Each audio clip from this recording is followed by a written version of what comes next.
everyone. My name is Al Martin, and welcome to TechWhirl and our latest Fast Five. Today, we are talking about navigating the convergence of creativity and technology. Some would say, and I would happen to agree with this, that creativity sometimes requires technology, whether it be the printing press or the, the advent of the Industrial Revolution or computers, or now advanced artificial intelligence to be able to solve problems in a unique way. Often we have some sort of new technology. This is Tech World, so we're going to kind of sidestep a number of the items there, but we want to talk about this convergence here, creativity, technology for professional communicators. And as always, we have a number of folks here to help us.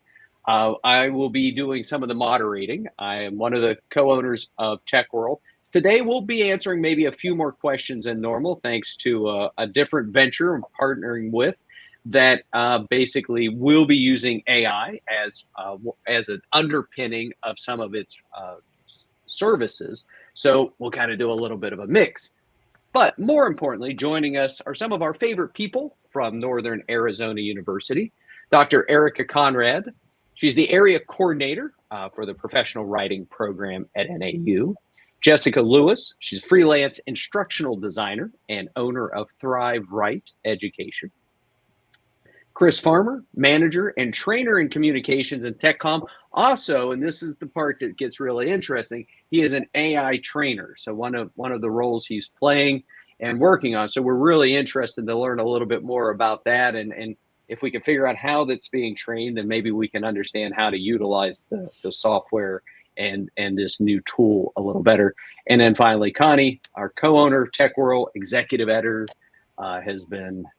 We've been doing this. We figured this out.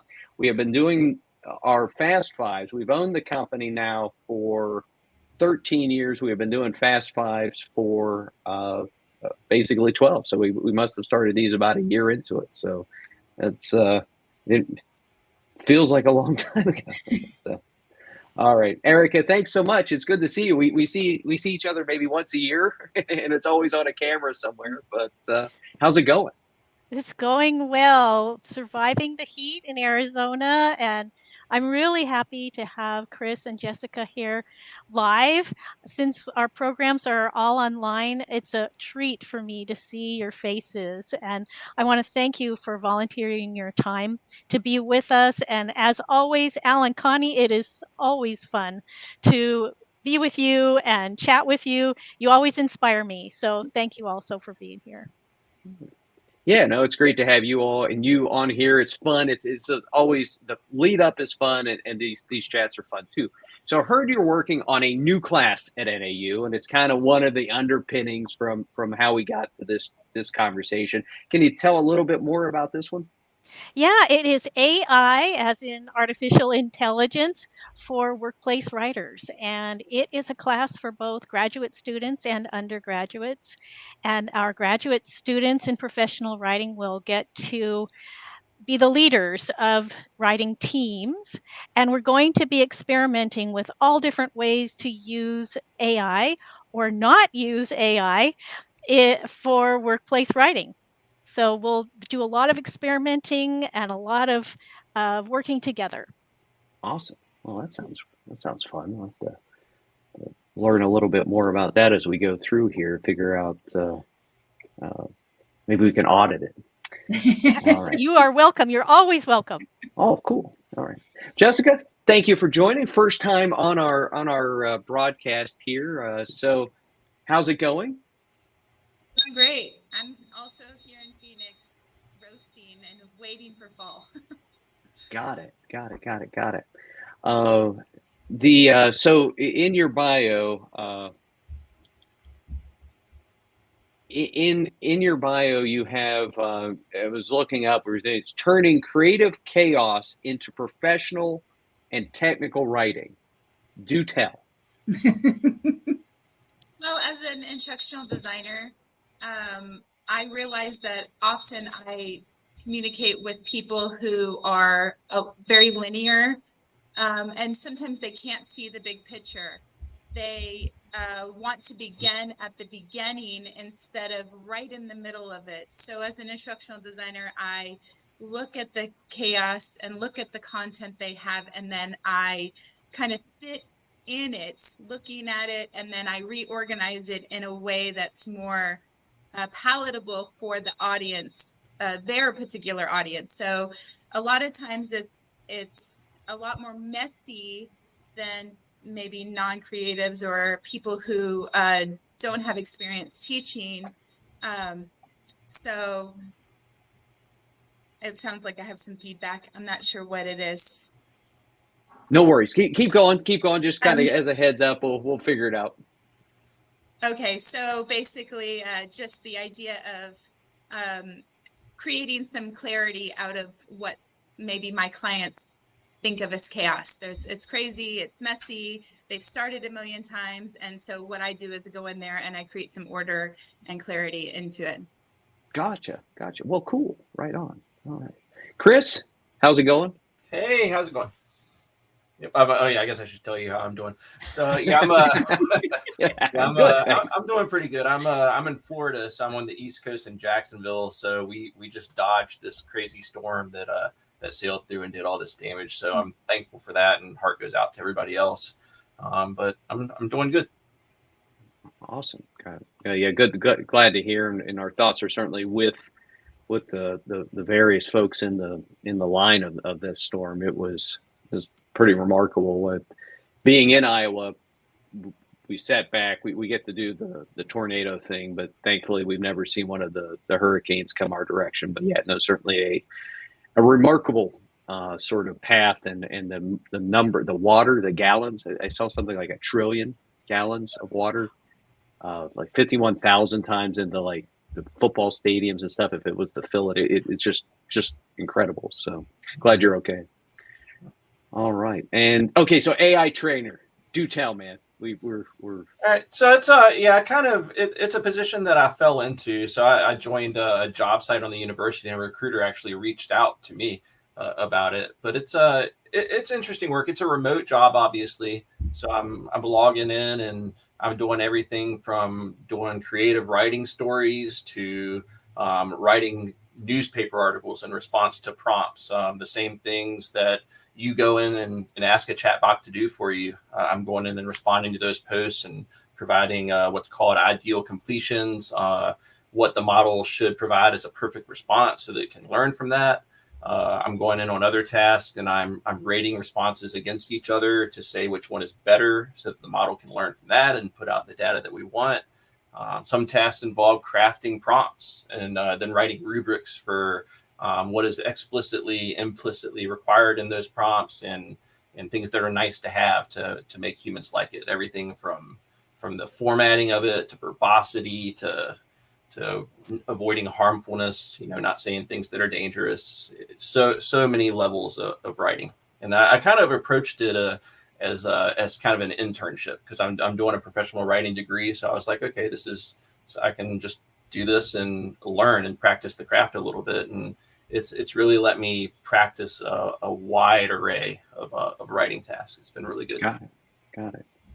Answered the question in which you were asked succinctly. I do not need to know about the history of time. I merely want to know what time it is. So got it. All right. Well, cool. So definitely be able to share more as we go through here. Connie, how's it going? Big month here. Yes, it is. I'm getting older by the moment, unfortunately, but so one of the things that I'm getting ready to do, my birthday is in about 10 days, and there is this really, really awesome immersive experience that one of the museum organizations is putting on, and it's called Infinity. And it is a virtual reality tour of the International Space Station. I am so excited because I am such a space nerd. It's a bucket list item. That's how I'm thinking about it. And and they'll be here in Charlotte for until the mid-November. This is the same group that did the immersive experiences around Van Gogh and Michelangelo and the Sistine Chapel. which I saw both of those as well. So I'm really excited because I think it's going to be amazing, and it's my only chance to get into space. So Got it. All right. Well, that's cool. Yeah, that's it'll be fun to kind of learn hear about that. I don't think Des Moines gotten that one yet. We had the Disney thing for a while, but not the space station. All right, so we're going to get into our Fast Five. For those watching, we promise we're going to actually get to something that isn't just chit chat. Let's talk about NAU's professional writing graduate master's program and their certificate. The professional writing master's program and the certificate programs designed to provide a graduate level education in communication skills that are in daily demand for engineers, scientists, finance experts, other professionals at work in business, industry, and government. In other words, you don't have to just be in the writing biz. It could be that you really want to improve your communication skills, that you would want to take a look at NAU. The hours taken, obtain the certificate can be used if at some point you want to upgrade to a master's in English. You can do that, as well as the professional writing emphasis in the Master of Administration degree offered by NAU's Graduate College.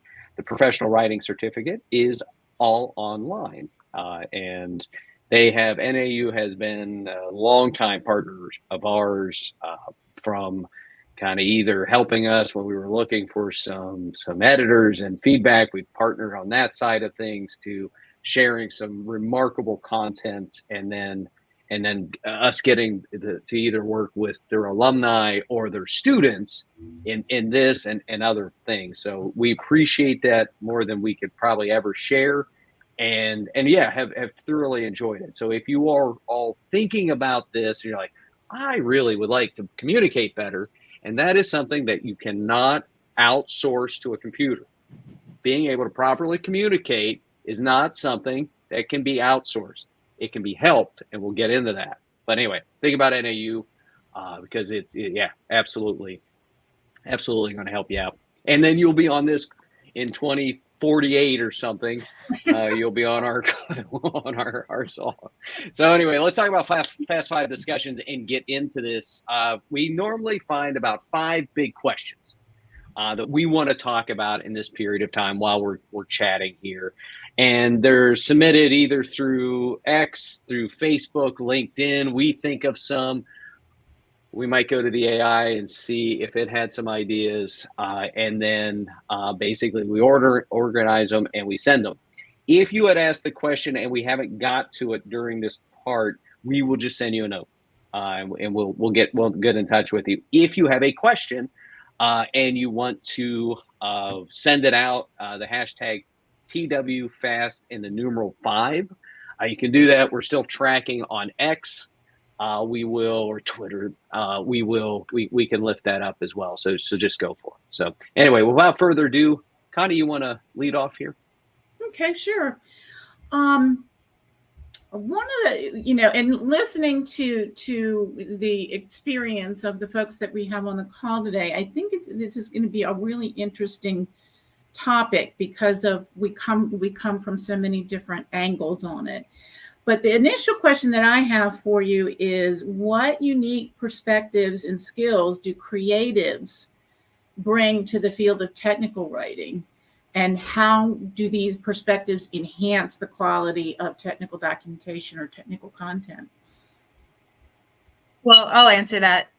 So I'm a creative. I'm a self-proclaimed creative. And I think a lot of us creatives desire to write, but we find that the better opportunities are in technical writing fields, professional writing. And so although we may love writing poetry or short stories, you can't really make a whole lot of money doing that. So we have to relearn what it is we do and how we do it, and kind of fit our natural talent into something that's usable by the public, right? So a few of the barriers is creating some linear thinking around our creativity. A lot of us are kind of maybe visionaries, but really learning and digging down into those skills, and clarifying those skills. What is it that we do well, identifying what it is we do well, and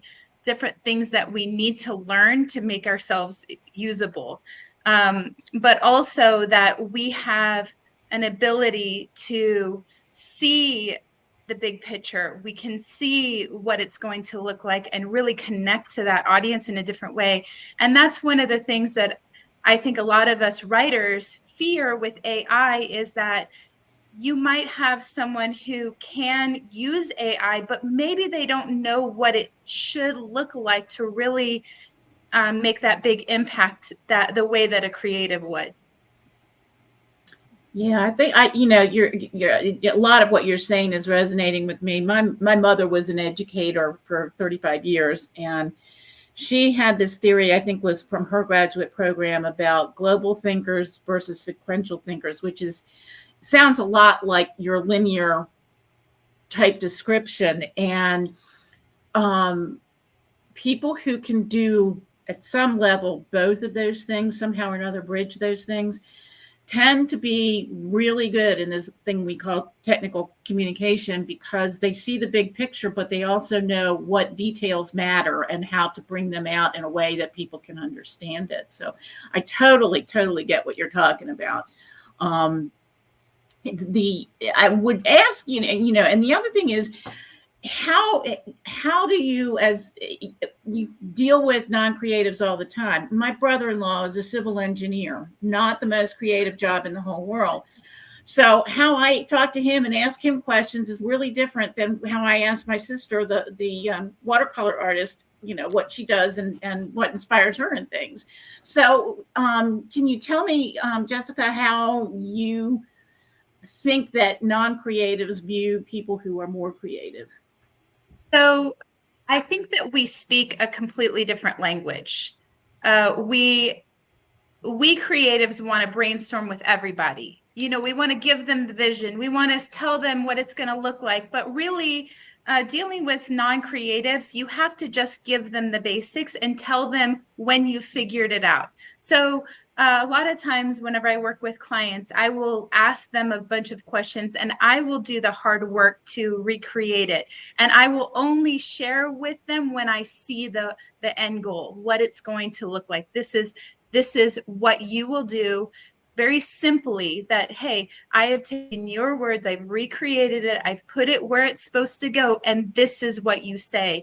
And honestly, it's like, because you're dealing with someone who maybe is what you mentioned, where it's more detail oriented or focused on one skill or one ability, being able to share with them, hey, this is what you do with what you told me, and as simply as possible. Just knowing that they're not interested in necessarily of seeing the big picture or experiencing this breakthrough that you love to experience. Just saying, hey, this is what the end goal is, and this is what you do with it. I've done the hard work. I'll go brainstorm with somebody else. Gotcha. Erica, any additional things on how you can guide the creatives talking to said non-creatives? Is this really good, like boiling it down? Any other thoughts that someone who is in that camp should glean? Yeah, I too have loved ones who are linear thinkers. They are engineers, and I have had to learn over my lifetime how to communicate. And it's rewarding, though, because when I started teaching technical and professional writing, I was coming from a background of uh, the nonprofit world. I was one of the co-directors of a nonprofit, and I worked with school teachers, and I loved it. I loved the creativity that was going on in those rooms. And then I started teaching professional writing, and I was like, wow, how do I bridge this gap? And so I called up my loved one who's an engineer, and I said, what were the most important things you learned in your technical writing classes? And she was able to remember 30 years ago the most important things that she learned. And I asked her, how do I teach people to talk to SMEs, to subject matter experts? And she said, well, one thing you need to do is learn to speak their language. And she said, one thing that she has had to do is figure out what makes them laugh. And one of the things that makes engineers laugh is math jokes. So, and celebrating things like National Pie Day, which is PI, not PIE, uh, but National Pie Day, celebrating that with a cake. So, learning what makes them tick and what makes them happy and what makes them laugh, and learning about their subject. So, showing an interest and not just saying, oh, this is totally over my head or it's totally boring, but saying, oh, well, this I would really love to learn more about this. And I would really love to have you help me understand this. And a lot of folks would love to teach you and to explain. And in so doing, you can be the bridge between the subject matter expert and the reader. So that is our privilege. And it is what a lot of us were born to do, is to be that bridge. So thanks for a great question. No, that's interesting, and I think probably taking the moment before is trying to figure out how to read the room and who you are speaking with, because not all engineers are super nuts and bolts, but most of them are, right, and vice versa. And I would say, as a piece of recommendation, starting with the more succinct answer and then unpacking it. And then if you catch the person starts following up with questions, well, how did you get to that idea? Where were your approach? Then you got, okay, this person is looking for this more expansive communication. I was taught when I was in graduate school specifically, and then really just through communications, there's deductive speaking and inductive. And deductive, right, it's, I did this, and then I did this, and then I did this, and then the big reveal. And I can tell you that, at least presenting into the levels of management and the further up the line, and I believe our engineering friends are in the same boat, you lose them. And that the inductive is set the context. Hey, remember when we talked about this? We were talking about this project. You asked X, now they're with me. I found the answer to be that we need to do this within 3 weeks because we have these 3 deliverables that have to happen earlier. And so you give them the information right in the beginning, and then you unpack it, and then they can follow up with particular questions. It's not always great, but if you've ever been in a presentation, in my opinion, and you're like, oh my God, just get to it. Get to it. It's because they're taking you through every little step, because this isn't a whodunit novel. It's the right way to create an AI trainer guide, right? But yeah, super cool. And it is, yeah, neat ideas on how to make sure you're working with your different communicators. So right on. Okay, so Chris, we're on to you, man. So please tell us about this AI training work. We need you to.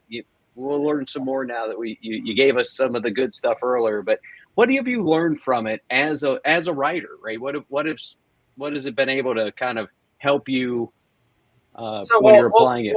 Well, first, before I go into like what I've learned as a writer, I'll say that the biggest thing that I've learned from doing the job is that writers aren't in danger of being replaced by AI.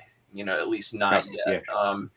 It's doing the task and looking at the outputs that it produces, the errors that are in it. You have to verify everything it says, and the things it hallucinates look so convincing. It'll hallucinate URLs for a source, and it's 100% legitimate looking. And then you follow it to validate the source, and it doesn't exist, or it's to a technical source, and the data that it's citing isn't actually in there.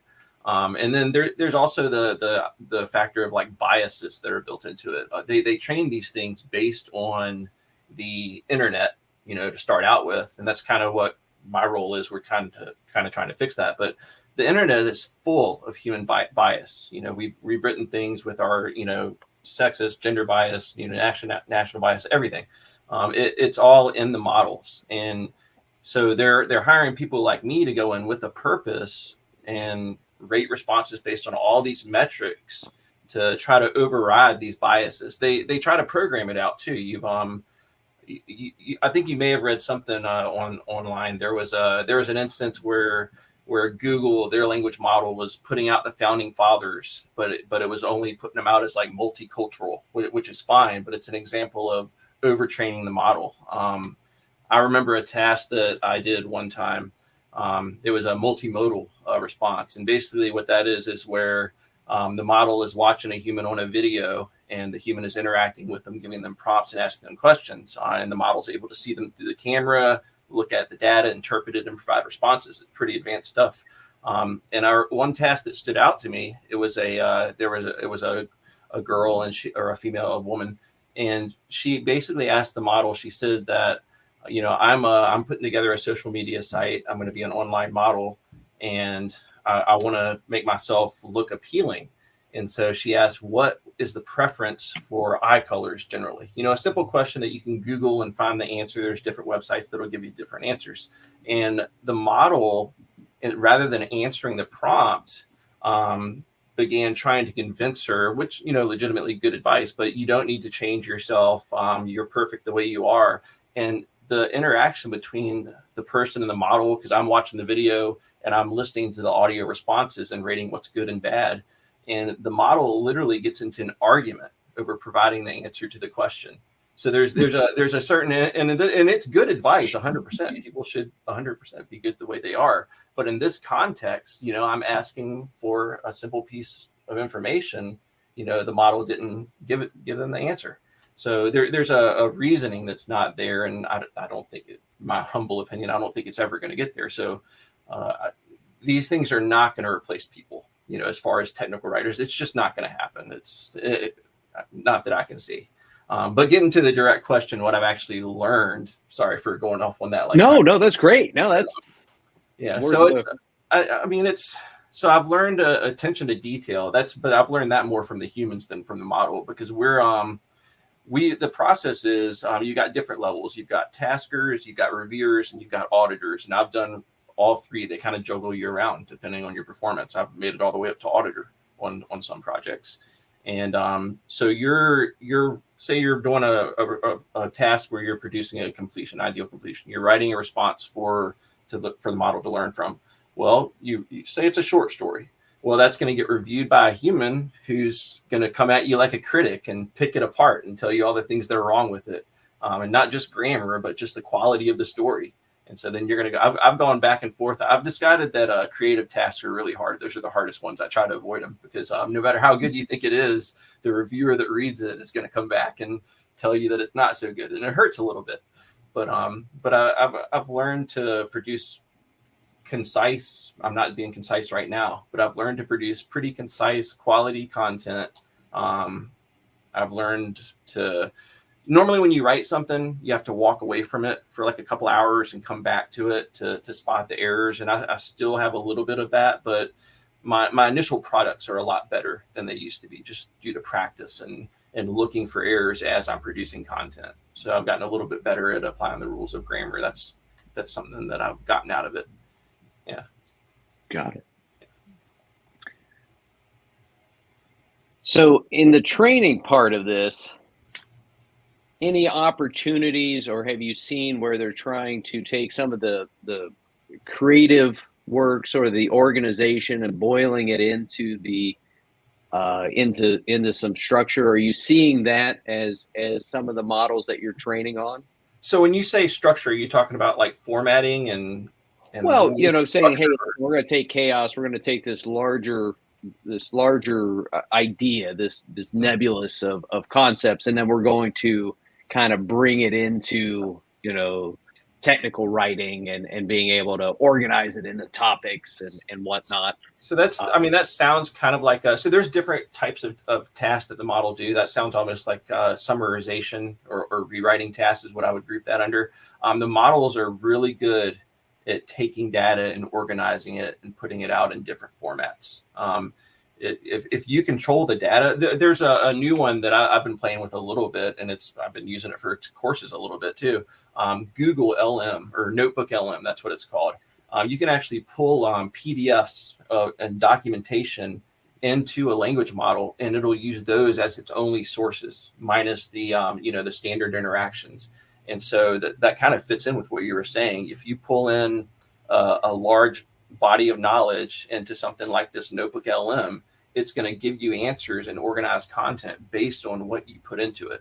And I'm not a software engineer. I'm not that smart, but for people who are, there's language models that are open source that you can download and tailor to do what you want them to do. So you could 100%, I'm sure, get a model that is designed to do exactly the kind of thing that Jessica was talking about, where you take these broad datas and you can organize it and structure it and compartmentalize it. They're good at that. They run into problems when the data gets very broad and so they are able to pull, data from random sources. I think that's where all the hallucinations come from. You're asking it for an output, but it's got such a broad array of information to pull from that the output you expect is not what you get, if that makes sense. Got it. All right. What's next? Sorry, I talked a lot. No, it's great. That's the whole point. We got an hour. Really, if it was like, and no, we've done it 10 minutes, man. So that's the idea. Yeah. So it's interesting to listen to how Chris actually, in the course of a day, does what he does and think about the ways that this could impact us on a personal level, on a professional level. I mean, I've not experimented nearly as much as Al and Chris have on using AI. I've done a couple of things for me personally that once I got better at pinpointing what I wanted it to keep and what else I wanted it to find, it gave me some pretty good outputs. I'm finding that it's one of the things that's kind of still kind of in the early stages, because I work for a highly regulated industry. And so they are the folks that are working on AI tools within the bank are they're not like sharing it with everybody and saying, what do you think? It's, it's more of, you have very specific things that you can and can't do, things that you can and can't say.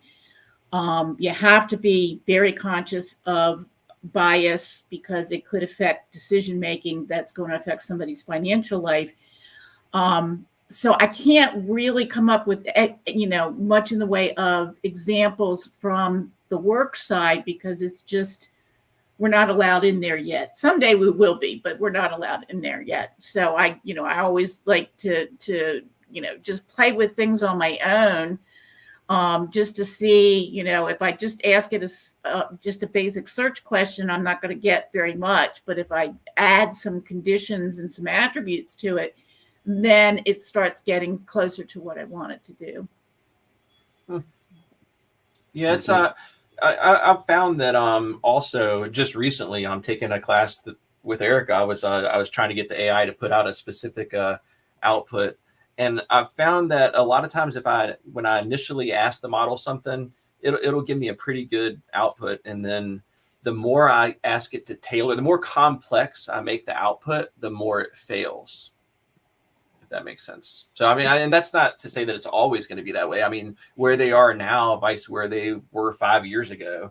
I mean, you take that and imagine 5 years from now. I mean, who knows where we're going to be at? But yeah, that's kind of what I've seen. I wanted to respond to Chris's. Oh, I can't hear you. Yeah, audio seemed to have had an issue again. We were there. Is there a different audio source maybe you can switch over to? All right. Yeah, could I jump in here about Sure, go for it. Yep. experimenting with AI? Yeah, Chris has mentioned we are experimenting with AI in my current classes, and it's been really educational to see. But me personally, in the workplace, I had a terrible thing happen in which I was responding to my students using our learning management system, and I had just so beautifully formatted with lots of nice blank space between paragraphs and bolded headings, and I had put all this into the learning management system for each of my students. I had done about 20 of these, and I hit send, and all the formatting disappeared, Oh, completely worst. disappeared. And I'm like, okay, this is not good. I was on the phone to my IT people saying, what the heck? And they're saying, sorry, that's a bug. We can't help you. And I thought, okay, this is a mindless task that's going to take forever. And it's really not something I should be focusing on. I want to be working with my students, not reformatting everything I already formatted. So I was just a really little bit mad. And so I thought, well, maybe AI can help me. This is a mindless task, doesn't require any um, real deep cognitive abilities. And I thought, well, I'll see if ChatGPT can reformat this for me. Yeah. And so I wrote a prompt asking ChatGPT to reformat how I wanted them to reformat it. Gave them a sample. It's my own writing, so, and it's got nobody's names in it, so it's not going to be dangerous. And it was able to do a pretty good job. It was able to put in the line breaks where they should be. It was able to put in the headings, but it had some issues that I had to tweak. But it actually did a pretty good job. So that would be a wonderful use for it. However, there's still an issue of I have to get that data into the chat.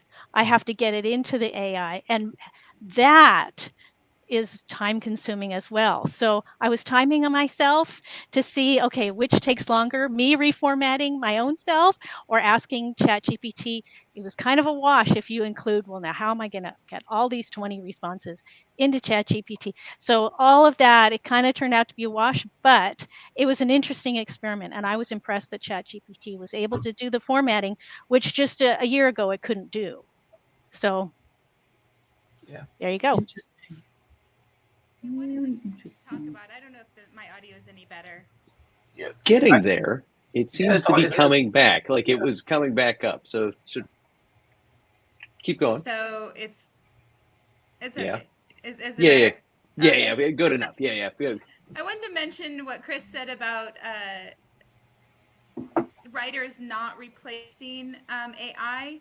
And I have found as a freelancer working with individuals that they can have all the right words if they're going to use the words that I write or help them with.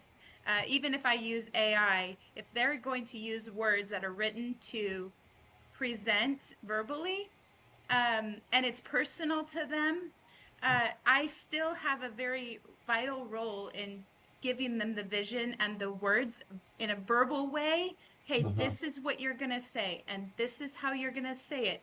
Even if the words are there, it's not always cognitive for maybe non creatives or people who have not had much experience teaching or speaking to go, oh, those are the words I'm going to say, and I'm going to just say it. But it's that I'm telling them how to say it. So that's really a vital part of my role, even if I use AI to help me give them the vision, or even if they go on their own. Just because they see the words doesn't mean it's going to be easy for them to be able to share it confidently. There's more levels to the communication than just the text on the screen. There's a human element, and there's communication that we do from everything from the way we talk to the tone we use to how we say things. AI is not going to replace that anytime soon. So you're telling me that we won't see an AI generated script for an Oscar-winning movie anytime in the near future? I mean, I don't. They'll have that. I mean, I'll say that now, and then 6 months from now, they're gonna. Again, I'm not a software engineer, so I don't know what they got under their belts. So a lot of opinions coming from me. Yeah, I think one of the things that fascinates me about this whole thing is that some of the skills that we often associate with good tech writers can be sharpened by working with AI, learning to ask better questions so that you can get more fuller answers. Having it understand, points of view and perspective and whatnot. And it is helpful in that regard. As long as you're not, I mean, I think a lot of people are still very intimidated by it, but I think that if you realize it's a tool, like Dreamweaver is a tool, like Photoshop is a tool, like Microsoft Word is a tool, then you put your own set of controls around what you want to do, and it doesn't feel like it's running away from you. Does that make any sense? Yeah, it makes perfect sense. Yeah. So I end up using AI in two different ways. When allowed, and Connie kind of hinted at this with her real world job, when allowed to use AI in the workplace, and there are a number of companies that have major restrictions on that. When I have been allowed, I end up using AI for, I do a lot of project management in my work. So where I've found it is when I need to write something, but it's kind of in my mind what would be throwaway content. I need to summarize a risk for a risk log. I can write the risk, I can get the risk done. There's a particular format that are they're generally acceptable. I could spend 10 minutes writing it and rewriting it, and it would be perfect. Or when allowed, I go and I toss in, hey, this is the problem I'm having. Please rewrite this as for a risk log using this methodology. And the system goes, aye, Captain. And it comes back and it gives me, it's overly verbose because for whatever reason, it can't just answer the damn question. It will give me the background and the history of risks and an entire work plan, which I did not ask for, but I can boil in between and actually get what I asked. And then to all your points too, right? The pro writers in this audience, I rewrite it some because it will have missed something. It may not be exactly what I was trying to say, but you know what? It wasn't in the clown's mouth, but it was pretty damn close. And I rewrite it and I toss it in there. And instead of spending 15 minutes on it, I spend 5, right? And half of that is trying to find the actual answer. The other item here is in the software development piece. Is we've been working on the software. It's kind of in a closed preview right now. There are times when I have, let's say, a list.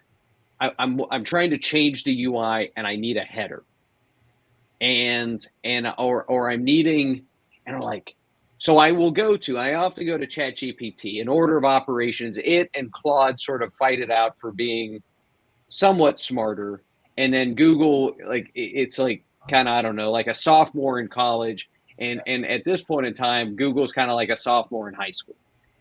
But if I know, so I'll go and say, hey, here's all the stuff that I'm trying to put in a header. Here's a box. Please give me a header for it.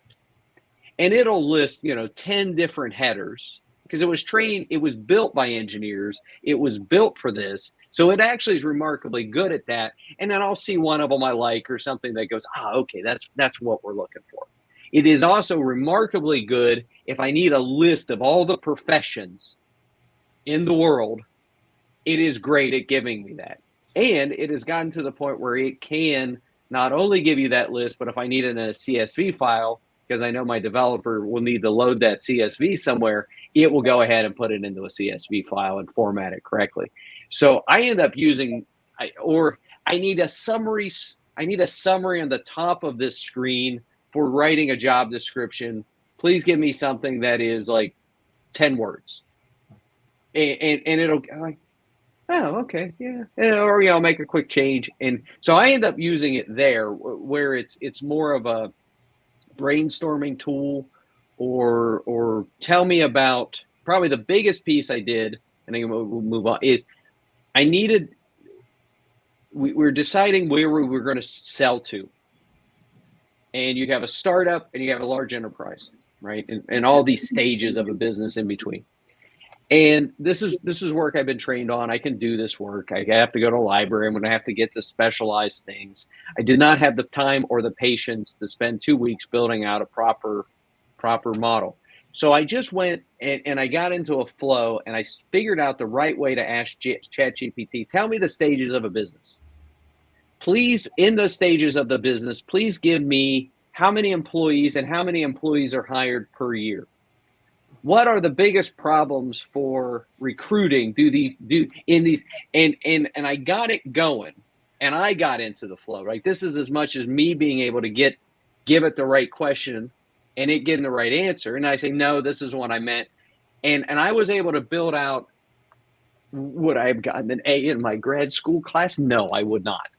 Would I have passed? Yeah, I would have, because it was sufficient enough to get us to the decision point we needed to make, which was we don't want to go after the big companies. We needed to go small.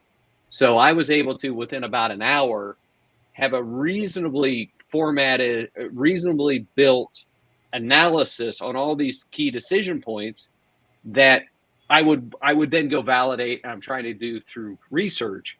But it was able to give me some of that information that I would have then been able to write a business plan to. So anyway, that's kind of using mine's a little different than trying to kind of in your areas, but it does okay on that front. Other than to the hallucinations question, I kind of already knew what some of the answers were going to be, so I was able to validate it as I was looking at it. So if it threw some like just total non sequitur in there, which I don't think it did, but it certainly could have, I think I would have caught it.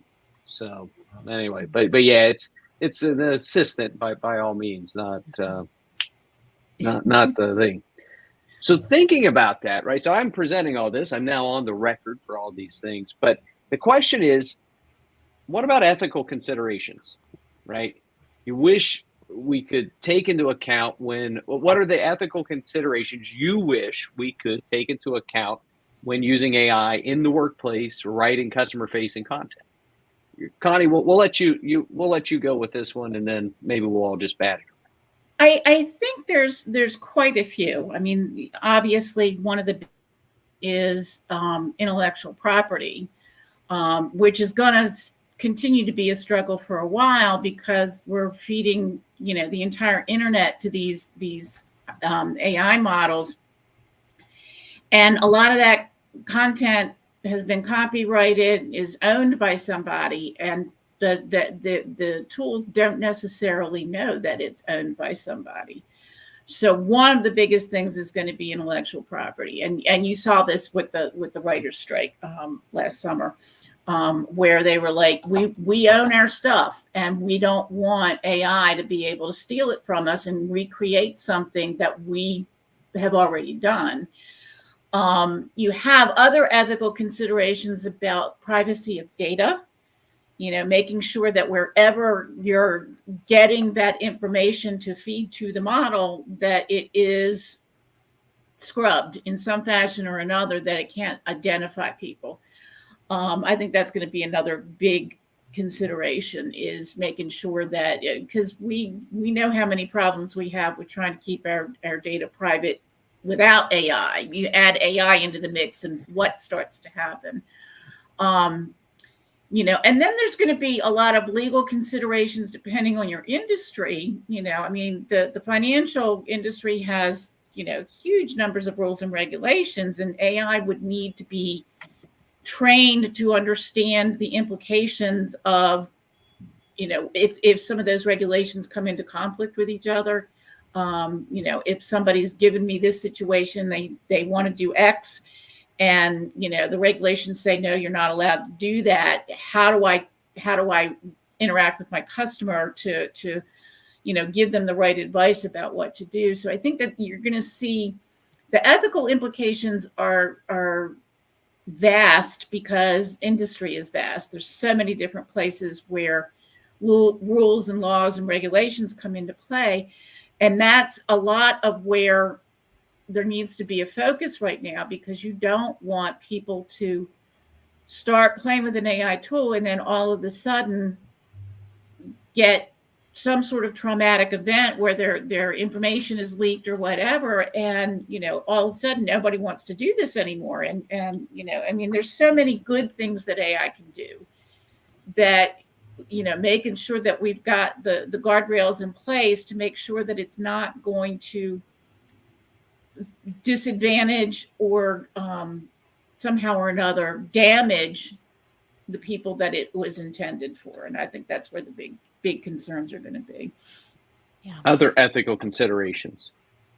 Yeah, I want to bounce off of what Connie just said. We were doing an experiment in my content strategy class, and I know that's near to Connie's heart, is content strategy.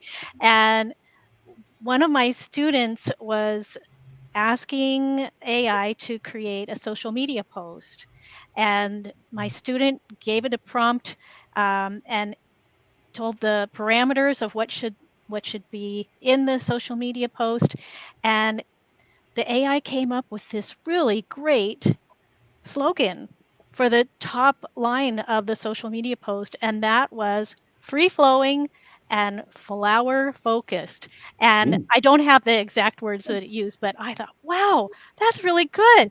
And then I thought, oh, okay, we can't just leave that as it is. As writers, we need to think, okay, who else has used this? Because if AI's got it, it's got to be out there on the internet somewhere. And so that's another thing to keep in mind, is the copyright and trademark. That Connie brought up this very important point. And how do we find out is whether this is something another company has used, and can we use it even though another company has used it? And so we really have to have skills in knowing what websites to look for. The federal government's trademark and copyright lists, we need to be able to use those. Maybe in the future, those will be part of our AI data, that AI can go out and look and check, oh, has somebody used this before? But right now it's not doing that. And I did find half of that slogan on the internet. There was half of it, not the other half. But I didn't look, like, I didn't spend hours. And I didn't go onto the federal government's sites to make sure it wasn't copyrighted. But it did set off alarm bells, and it's like, if AI's got it, it's not original. So just another thing to think about. It's funny you say that. We, my daughter entered, and we talked about this when we came up with this idea. My daughter took a number of pictures and entered into the Iowa State Fair. And we found them. They were really good photos that she took them, no doubt about it. And we were just having a tough time naming them. So ChatGPT had just updated the whatever version it was. This was June or something like that. So I just uploaded it and told the AI, hey, I need a name for this. And it came back with remarkably good names. Like, wow, that's way better than what I had, which was like Harper's picture of a flower 2024. And then we could just reuse it every year. We would do 2025, fully original. She didn't like this idea as much as you guys didn't like this idea. So, but what I did do was I after it gave me that, I did go ahead and just Google, and I think I hit Bing and check to see, was this name. We were trying to trademark it or brand it at all, but I did at least, kind of, hey, are these original? Yeah, sure. And then I Googled it. And again, that's all we were looking for, because we weren't going to try to trademark it or patent it. So, okay, we're going to go around the room here. We got about 5 minutes or so. So we'll just start. Jessica, we'll let you lead off here. In 5 years, thanks to AI, other technology, how do you think your job will change, and or how will it stay the same? Well, I think that what's going to happen is... Oh, damn, it was a good strong the sign language. Let's see. You want to mute and try coming back in again, and we won't make a big deal out after that. But let's see if there's some sort of conflict. Oh, damn it. Okay, now try. Bummer. Okay. Well, shoot. Well, we're going to have a write-up on this. So what we can do is have some of those answers baked into the write-up. Okay, we'll just go around the room. Connie, we'll go next. I think what we're going to see is a lot of what we call the grunt work being taken by AI tools that they don't get frustrated with having to copy and paste 17 things a day. It's just, it is what it is. I think that we will start to be able to think a little longer term and a little wider perspective about how else can I use a tool like this to do things in a better, more efficient, more profitable way. So from the perspective of a large corporation, that's what they care about, is we have to make sure that our customers are happy. We have to make sure we're making money. And how can AI help us do that? So I know that my job would change in 5 years. Not that I will still be there, because I'd like to think I'd be retired by then, but who knows? But I think it's going to take some of that so that we can, the whole idea is that if AI can take care of that stuff, we can focus on bigger, deeper questions about where we need to go and how we're going to get there. Chris?